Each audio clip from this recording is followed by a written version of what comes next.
Hello to my fellow history lovers and people that think if I learned something new today, it will be a good day. I have 3 supposedly easy questions for you about Benjamin Franklin from Professor Noggins, but also I wanted to share with you something that changed my thinking about my understanding of his understanding at the Museum of the American Revolution. So first, here are the first 3.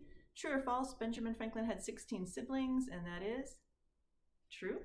Number 2, Benjamin Franklin was a well-known inventor. Did he do most of his scientific experimentation before, during, or after the war? And that is before. Eventually he becomes more of a politician and diplomat. And last one, number 3, inventor Benjamin Franklin was also an abolitionist. What does that mean?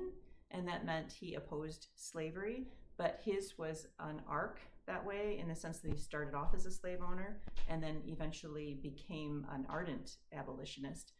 But similar to how he changed his mind about slavery, he also changed his mind about the common man being able to vote. So when I went to the Museum of the American Revolution, which is amazing, go if you can, it's in Philadelphia, they had an exhibit that caught my eye, and it talked about how his thinking, Benjamin Franklin's thinking, changed about whether the common man was in a position to vote, because initially he said no.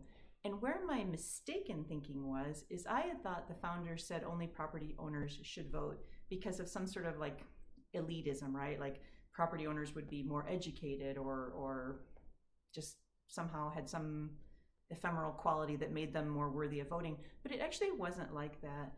And one of the things that changed, and the concern was more that if you didn't own land, then you were dependent on a landowner, or you were dependent basically on a boss.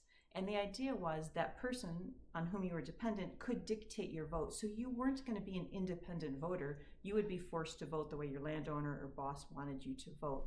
Well, Ben Franklin, in this wonderful exhibit that they had, and was astounded at the courage and independence of the average common laborer. And he saw, the heart, the intellect, the independence, basically, as I said, of these people, and thought if they are brave enough to put their lives on the line for the country, not only do they deserve to vote, but that they are worthy in the sense that they would not be easily coerced by someone else. So that's something that I saw differently after that exhibit. That was a wonderful exhibit. Go to the American Revolution Museum if you can in Philadelphia. Anyway, thank you as always for letting me share, and I will see you tomorrow.